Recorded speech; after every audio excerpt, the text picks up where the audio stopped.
La France est le plus grand pays de l'Union européenne, devant son voisin l'Espagne et la Suède. Alors que beaucoup de gens pensent que l'Allemagne est le plus grand pays de l'Union, on pourrait rentrer presque 2 fois l'Allemagne à l'intérieur de la France. Oui, c'est fou. La France est le pays qui compte le plus de fuseaux horaires, même devant la Russie. Tout ça grâce à ses territoires d'outre-mer. Je te mets au défi de me dire si tu connais ces 49 faits géographiques étonnants sur la France. Alors, à toi de jouer. La France est le pays avec le record du monde de ronds-points, avec près de 43 000 ronds-points.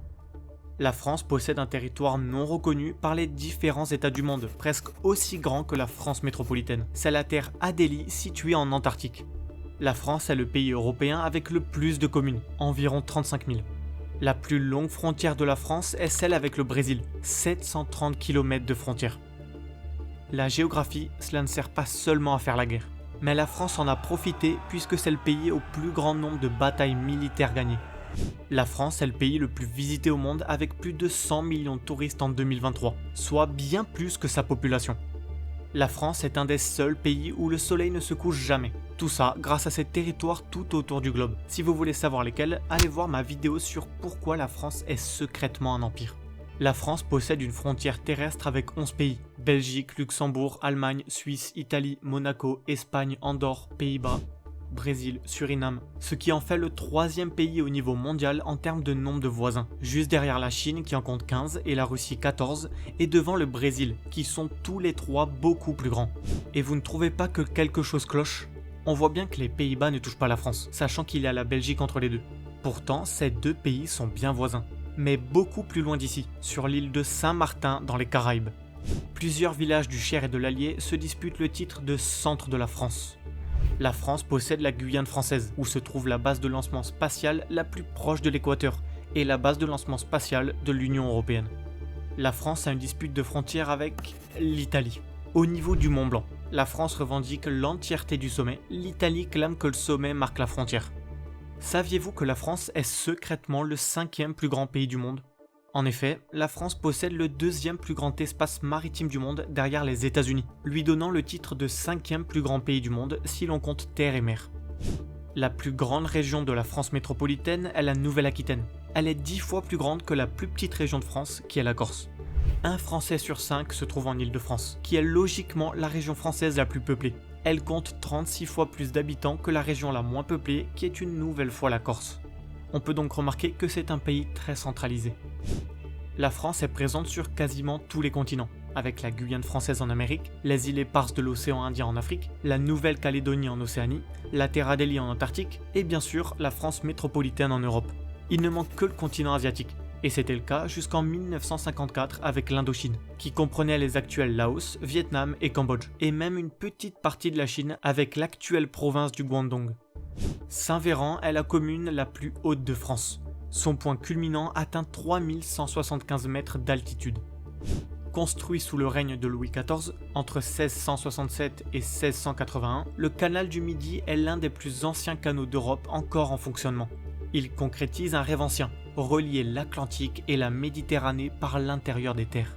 Depuis le 19e siècle, un 2e canal, nommé le canal de la Garonne, relie Bordeaux à Toulouse pour rejoindre le canal du Midi.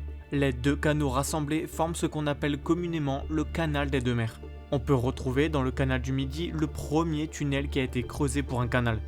Le canal mesure 240 km de long, possède 63 écluses, 126 ponts, 55 aqueducs et un tunnel.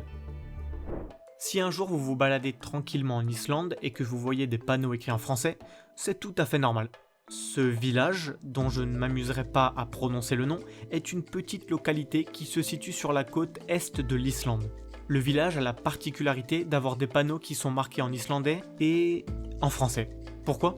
Tout simplement car pendant un peu plus d'un siècle, cette ville, dont je ne m'amuserai pas à prononcer le nom, a servi à partir du 19e siècle de port de ravitaillement pour les pêcheurs français qui venaient depuis Dunkerque, Paimpol ou Lorient pêcher dans les eaux poissonneuses du pays. En 1755, la Constitution corse accordait déjà le droit de vote aux femmes, soit 189 ans avant la France. En Bretagne et en Normandie, les marées sont les plus importantes d'Europe, avec des variations de niveau pouvant atteindre jusqu'à 15 mètres entre la marée basse et la marée haute. Dans la baie du Mont-Saint-Michel, on dit que la marée monte à la vitesse d'un cheval au galop. C'est un peu exagéré, mais tout de même, l'eau avance à la vitesse d'environ 6 km/h. On sait déjà que la France est le plus grand pays de l'Union Européenne. Dites-vous que le Texas est plus grand que la France en termes de superficie, et ce n'est même pas le plus grand État des États-Unis. L'Alaska fait presque 3 fois la France. La taille de la France varie tous les 6 mois, en raison de l'échange entre la France et l'Espagne du contrôle de l'île des Faisans. N'hésitez pas à aller voir la vidéo de GeoWorld qui en parle plus précisément. L'île française de la Réunion est vraiment unique. Déjà parce qu'elle possède l'un des volcans les plus actifs, le Piton de la Fournaise. Ensuite, parce que les pluies records de l'île de la Réunion figurent souvent parmi les pluies les plus intenses enregistrées dans le monde. Quand c'est l'hiver en France métropolitaine, c'est l'été sur l'île de la Réunion. Depuis 1940, la France partage le même fuseau horaire que l'Allemagne et la plupart des pays d'Europe. Pourquoi ? Parce qu'après l'invasion allemande de la France, il est 1 heure plus tard à Berlin qu'à Paris. Les Allemands qui arrivent en France ne comptent pas bouleverser leurs habitudes. La première chose qu'ils font, dans la première demi-journée, c'est de changer l'heure. Les points les plus à l'est et au sud de la France métropolitaine se trouvent tous deux en Corse. Le premier se trouve sur la plage de Fiorentine à San Giuliano et l'autre sur les îles Lavedi. Le territoire d'Alsace-Moselle a changé 3 fois de nationalité en l'espace d'un siècle. La ville de Montréal est plus proche de l'équateur que la ville de Paris, et même plus proche que la ville de Lyon. La France est le pays avec le plus de francophones dans le monde. Jusqu'à là, tout est normal. Mais cette place pourrait changer dans les années à venir, car la République démocratique du Congo compte plus de 50 millions de francophones et compte doubler sa population par 2 d'ici 2050. En moins d'un siècle, la France a divisé son territoire par 21 et sa population par 2. La France assure son territoire le plus haut sommet d'Europe, le Mont Blanc. Le plus grand territoire français d'outre-mer, sans compter la Terre Adélie, est la Guyane française avec une superficie de 83 846 km², soit 2 fois plus grand que la Suisse. La Guyane française est ainsi recouverte à 97% de son territoire par la forêt amazonienne. En France métropolitaine, seulement 30 départements français n'ont pas de nom de fleuve. Et d'ailleurs, le Var est le seul département français qui porte le nom d'un cours d'eau qui ne coule pas. Ou plutôt, qui ne coule plus. La France est un pays différent des autres, et on peut le remarquer quand on parle de ses points extrêmes. Le point le plus au nord est la commune de Bray-Dunes qui se situe en France métropolitaine. Le point le plus au sud sont les îles Boine dans le sud de l'océan Indien. Le point le plus à l'ouest en termes de longitude est tellement loin qu'il a 1 jour d'avance sur le calendrier par rapport à Paris. Il s'agit du petit village de Toleke à Wallis et Futuna. Le point le plus à l'est est l'île Hunter en Nouvelle-Calédonie. Elle se situe à 16 844 km de Paris. Le 45e parallèle nord, qui marque les points situés à mi-chemin entre l'équateur et le pôle nord, est souvent décrit comme la limite entre les cultures du nord de la France, où les dialectes d'Oïl sont parlés, et celles du sud de la France, où les dialectes de l'occitan ont traditionnellement prédominé. C'est aussi la frontière approximative séparant la cuisine au beurre de celle à l'huile d'olive. Presque 20% du territoire français se situe en dehors de l'Europe, mais seulement 2,5 millions de citoyens français vivent dans ces départements et territoires d'outre-mer. D'ailleurs, si vous en faites partie, dites-moi d'où vous venez. Depuis 2016, Paris n'a plus aucun panneau stop. Ceux-ci ont été remplacés par des feux tricolores qui régulent la circulation. La dune du Pilat, située près d'Arcachon, est la plus haute dune de sable d'Europe. Elle s'élève à plus de 100 mètres au-dessus du niveau de la mer et offre une vue panoramique sur l'océan Atlantique et la forêt des Landes. Elle compte presque 2 millions de touristes par an. Des fois, il faut faire face à la géographie. Et en France, on sait faire. Le viaduc du Millau est le pont le plus haut du monde. Avec une hauteur de 343 mètres, il surpasse même la Tour Eiffel.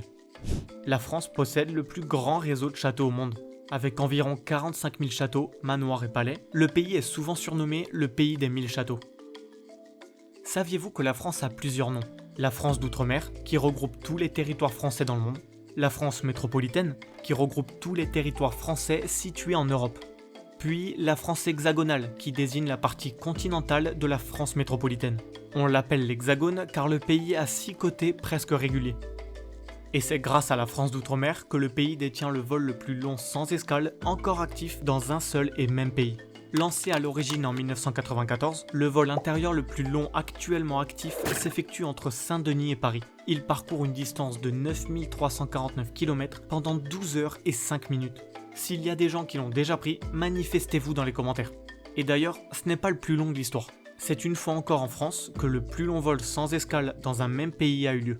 Pendant le Covid-19, Air Tahiti a opéré le vol intérieur le plus long jamais effectué entre la Polynésie française et Paris. Une liaison de 16 129 km en 16h49. La diagonale du vide est une large bande de territoire français allant de la Meuse au Landes où les densités de population sont relativement faibles par rapport au reste de la France. Et voici un bonus. La France est située en Europe et Paris n'est pas un pays. Merci à la personne dont on ne peut pas prononcer le nom. Saviez-vous que le pouce bleu se trouve à quelques centimètres de votre doigt? Oui, je pense que vous le saviez. Si vous voulez passer dans une des prochaines vidéos, donnez-moi des faits géographiques étonnants sur les États-Unis. Merci pour votre participation sur le serveur Discord et ainsi que dans les commentaires YouTube. Pour les intéressés, le lien du serveur se trouve dans la description. Si vous voulez savoir ce que ça fait s'il ne reste que la France sur Terre, il suffit juste de cliquer sur la vidéo qui s'affiche. Et croyez-moi, il se passe énormément de choses cataclysmiques.